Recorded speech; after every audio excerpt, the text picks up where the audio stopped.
සාදරයෙන් පිළිගන්නවා අද අපේ මේ විශ්ලේෂණාත්මක පැහැදිලි කිරීම වෙත. සාමාන්‍යයෙන් ලෝකයේ තියෙන වටිනාම දේවල් මොනවද කියලා ඇහුවොත් අපිට එකපාරටම මතක් වෙන්නේ රත්තරන් එහෙමත් නැත්නම් දියමන්ති වගේ දේවල් නේද? හැබැයි අද අපි පාදක කරගන්න මේ සුවිශේෂී මූලාශ්‍රය අපිට පෙන්වා දෙන්නේ ඊට වඩා හාත්පසින්ම වෙනස් කතාවක්. ඇත්තටම ලෝකයේ තියෙන වඩාත්ම මිල අධික සහ වටිනාම ද්‍රව්‍ය වෙන්නේ අර කියපු කිසිම දෙයක් නෙවෙයි. ඒ වෙනුවට ඒවා අතිශයින්ම මාරාන්තික. ඒ වගේම බියකරු ද්‍රව්‍යයන්.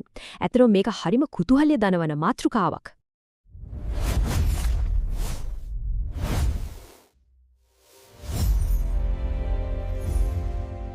ඉතින් ආරම්භයක් විදිහට මේ මූලාශ්‍ර පාඩය මත පදනම්ව මම ඊටමත් විස්මිත ප්‍රශ්නයක් මතු කරන්න කැමතියි. ඩොලර් ට්‍රිලියන ගණනක් වටිනේ, ඒ වගේම සමස්ත මානව සංහතියම පෘථුවියෙන් අතුගා දාන්න තරම් ප්‍රබල හැකියාවක් තියෙන ද්‍රව්‍ය මොනවා වෙන්න පුළුවන්ද? මේක නිකන් කල්පිතයක්වත් චිත්‍රපටයක කතාවක්වත් නෙවෙයි. මේක සැබෑ ලෝකයේ පවතින විද්‍යාත්මක සත්‍යයක්. මේ මූලාශ්‍රය ආරම්භයේදීම හරිම බියකරු විරුද්ධාභාසයක් අනාවරණය කරනවා. ඔන්න බලන්න, අපි මේ කතා කරන පළමු ද්‍රව්‍යයෙන් හුදෙක් කිලෝග්‍රෑම් එකක් විතරක් අරගෙන ඒක නිසි විදියට ලෝකය පුරා බෙදා හැරියොත් පෘථිවියේ ජීවත් වෙන මුළු මනුෂ්‍ය වර්ගයම මරා දාන්න ඒක ප්‍රමාණවත්. හිතා ගන්න තමාරුයි නේද? එකම එක කිලෝග්‍රෑම් එකක් ඇතුලේ කොයිතරම් විශාල විනාශකාරී බලයක් හැංගිලා තියෙනවද කියන එක ඇතරම ත්‍රාසජනකයි. හරි, අපි දැන් අපේ පළවෙනි කොටසට යමු. මේක නම් කරලා තියෙන මාරාන්තිකම විරුද්ධාභාසය, ඒ කියන්නේ සමූහ විනාශයේ ඉඳලා වයසට යාම වැළැක්වීම දක්වා කියලා. මේ කියන්නේ පුදුම සහගත ද්විත්ව ස්වභාවය ගැන අපි ටිකක් ගැඹුරින් හොයලා බලමු. මේකෙන් ඊටා විශිෂ්ට විදිහට පැහැදිලි කරන්නේ බොටුලිනම් කියන ද්‍රව්‍යයේ තියෙන පරස්පර විරෝධී ක්‍රියාකාරීත්වය ගැනයි. ඒක පැත්තකින් ගත්තොත් මේක ඊටා දරුණු විදිහට අපේ ස්නායු පද්ධතියට පහර දීලා හුස්ම ගන්න එකත් නතර කරලා දාන භයානක බැක්ටීරියා ප්‍රෝටීනයක්. හැබැයි අනිත් පැත්තෙන් ලෝකයේ ඉන්න ඉහළම ධනවතුන් තමන්ගේ තරුණ පිනුම රැක ගන්න බොටොක්ස් විදිහට අතිශය ඉහළ මිලක් ගෙවලා මේක ලබා ගන්නවා. මරණයයි තරුණ බවයි කියන මේ අන්ත දෙකම එකම ද්‍රව්‍යයකින් නිරූපණය වෙනවා කියන එක අදාහ ගන්නත් බෑ නේද? මූලාශ්‍රයේ විශේෂයෙන්ම සඳහන් වෙන විදිහට මේ කියන විශ්ව වර්ගයේ එකම එක ග්‍රෑම් එකක වටිනාකම ඩොලර් ට්‍රිලියන ගණනක් වෙනවා. ඉතින් ඒ අනුව කිසිම විවාදයක් නැතුව මේක පෘථිවිය මත තියෙන මිල අධිකම ද්‍රව්‍ය විදිහට අපිට සැලකන්න පුළුවන්. මේකේ තියෙන අතිශය කුඩා ශුද්‍ර මාත්‍රාවක් පවා රූපලාවන්‍ය ක්ෂේත්‍රය ඇතුලේ කොයිතරම් විශාල වටිනාකමක් නිර්මාණය කරලා තියෙනවද කියන එක ඇත්තටම පුදුම සහගතයි. අපි යනවා ඊළඟ කොටසට. විකිරණශීලී සහ ද්‍රව රත්තරන්, රසායනාගාරයේ නිපදවන මූලද්‍රව්‍ය සහ ගෝණුස්සන් දෝවා ගැනීම. බැක්ටීරියා මගින් හැදෙන විෂ වලින් එහාට ගිහින් අපි දැන් අවධානය යොමු කරන්නේ තාරකා විද්‍යාත්මක මිල ගණන් තියෙන තවත් සුවිශේෂී විෂ වර්ග කිහිපයක් ගැනයි. දැන් මේක බලන්න, ඩොලර් බිලියන 25කට වඩා වැඩි මේ අති විශාල අගය මොකක්ද දන්නවද? ඒ තමයි පොලෝනියම් 210 කියන විකිරණශීලී මූලද්‍රව්‍යයේ 1 ග්‍රෑම් එකක වටිනාකම. මේක සැබවින්ම භයානක මිලක් වගේම ඊටත් වඩා භයානක මූලද්‍රව්‍යයක්. මේකේ තියෙන බියකරුම ලක්ෂණය තමයි මේක අපි පියවි ඇසට පේන්නේ නැති එක. ඒ වගේම කිසිම රසයක්වත් ගඳක්වත් නැහැ. මේක කොච්චර භයානකද කියනවනම් 2006 අවුරුද්දේදී හිටපු රුසියානු ඔත්තුකරුවෙක් වුණු ඇලෙක්සැන්ඩර් ලිට්විනෙන්කෝව ඝාතනය කරන්න ඝාතකීන්ට ඕනෝනේ ඔහුගේ තේ කෝප්පයට මේ මූලද්‍රව්‍යයේ අතිශය ක්ෂුද්‍ර අංශුවක් එකතු කරන එක විතරයි. එතනින් බේරෙන්න කිසිම අවස්ථාවක් ඔහුට තිබුණේ නැහැ.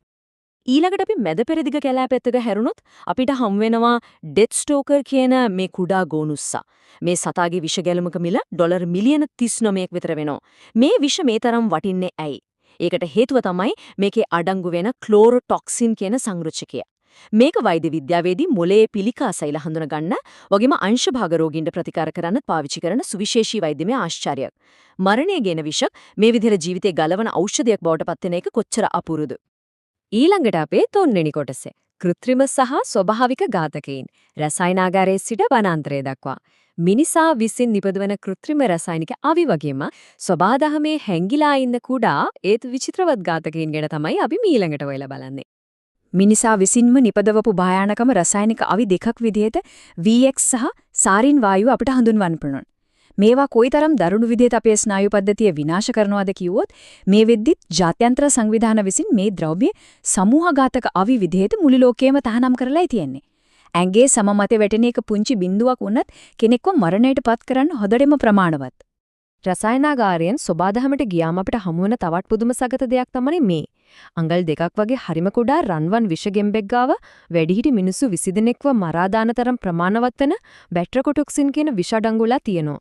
අතීතයේ හිටපු ගෝත්‍රික ජනතාව සත්තු දඩයම් කරන්න Tamanගේ ඊතලවල තවරාගත්තේ මේ විෂ කියලා අදාළ මූලාශ්‍රය බොහොම පැහැදිලිව පෙන්වා දෙනවා. හතරවෙනි කොටසින් අපි කතා කරන්නේ ශාක සහ සාගරේ විෂ. ගෙවත්තේ සහ සාගරයේ සැඟහුණු අනතුරු ගැනයි. මේකෙන් අපිට තේරුම් යන ප්‍රධානම දේ තමයි අපිට කිසිම හානියක් නැහැ කියලා අපි හිතන අපේ සාමාන්‍ය ගෙවත්ත ඇතුලේ වගේම ගැඹුරු සාගර ජලය ඇතුලේත් කොයිතරම්නම් අනතුරු හැංගිලා තියෙනවද කියන එක. අපි හැමදාම දකින්නේ එන්ඩරු ශාකයේ ඇට ඇතුලේ රයිසින් කියන මාරාන්තික විෂ අඩංගු වෙනවා කියලා මූලාශ්‍රය ඉදා පැහැදිලිව විස්තර කරලා තියෙනවා. මේ විෂ අපේ සෛල මට්ටමටම ගිහින් ශරීරයේ ක්‍රියාකාරීත්වය සම්පූර්ණයෙන්ම අක්‍රිය කරලා දානවා. මෙතන තියෙන වඩාත්ම භයානක කරුණ තමයි මේ ක්‍රියාවලිය නවත්වන්න දැනට කිසිම ප්‍රතිවිෂක් හොයාගෙන නැති එක. ඒ කියන්නේ මේක ඇඟට ගියොත් බේරනවා කියන එක ගොඩක් අමාරු දෙයක්. සාගර පරිසරය දිහා බලද්දී බොක්ස් ජෙලිෆිෂ්ගේ විෂ කොච්චර වේගයෙන් ක්‍රියාත්මක වෙනවද කියන එක මේකේ සටහන් කරලා තියෙනවා. ඒ වේදනාව නිසා ඇතිවෙන කම්පණයෙන් විනාඩියක් හෝ දෙකක් ඇතුළත මරණීය සිද්ධ වෙන්න පුළුවන්. ඒ වගේම තමයි සාගරයේ ඉන්න අන්වීක්ෂය ජීවීන් නිපදවන මයිටොටොක්සින් කියන්නේ ලෝකයේ තියෙන සංකීර්ණම විෂ. මේක කොච්චර සංකීර්ණද කියනෝනම් විද්‍යාගාරයක් ඇතුලේ මේක කෘත්‍රිමව නිපදවන්න බැරි තරම්. දැන් අපි ආවිත් ඉන්නේ මේ පැහැදිලි කිරීමේ අවසාන පරිච්ඡේදයට. ඒ තමයි ඓතිහාසික ඝාතකීන් විෂ වර්ගවල රජු. ඉතිහාසයේ සිද්ධ වුණු කුමන්ත්‍රණ සහ ලහසිගත ඝාතන එක ගොඩක් කිට්ටුවෙන් බැදලා තියෙන එක් සුවිශේෂී ද්‍රව්‍යයක් ගැනයි අපි දැන් කතා කරන්නේ. ඉතිහාසයේ පුරාවටම හිටපු බලවත් රජවරු වගේම ප්‍රභූන් අතිශයින්ම බියටපත් වුණු ඉත් ලේසියෙන් අඳුර ගන්න බැරි තර්ජනයක් තිබුණා. මේක හැඳින්වුනේ විෂ වර්ගවල රජු කියලයි. මොකක්ද මේ විෂ වර්ගවල රජු කියන්නේ? ඒ තමයි ආසනික්. ආසනික් වලට කිසිම රසයක්වත් සුවඳක්වත් නැති නිසා කැමත් එක කලවම් කරාම ඒක හොයාගන්න කිසිම විදියක් තිබුණේ නැහැ. අන්න ඒ නිසාම රහසිගතව මනුෂ්‍ය ඝාතන කරන්න මේක කදිම ආයුධයක් බවට පත් වුණා. නැපෝලියන් බොනපාර්ට් ලබේ ශ්‍රේෂ්ඨ පාලකීන්ගේ අභිරහස් මරණ පිටුපස පවා මේ ආසනික් විෂ හැංගිලා තියෙනවා කියලා ඉතිහාසඥයින් අදටත් දැඩි ලෙස සැක කරනවා. ඉතින් මේ සමස්ත විශ්ලේෂණයම අවසන් කරද්දී අපිට පැහැදිලි වෙන ප්‍රධානම කරුණක් තියෙනවා. ඒ තමයි මේ ස්වභාවික ලෝකයේ තියෙන සුන්දරත්වය විසින් ගොඩක් වෙලාවට අතිශය භයානක හැබැයි ඒ වගේම අති මහත් වටිනාකමක් තියෙන රහස් වසංගරගෙන ඉන්නවා කියන එක. ඒ නිසා ජීවිතය සහ මරණය අතර දෝලනීය වෙන මේ අති බලවත් ද්‍රව්‍යවල සැබෑම වටිනාකම සහ මිල මොකක්ද කියන ගැඹුරු ප්‍රශ්නය අවසානයේදී අපිට ඉතිරි වෙනවා. ඒ ගැන හිතන්න ඔබටම බාර කරමින් අදට අපි සමුගන්නවා.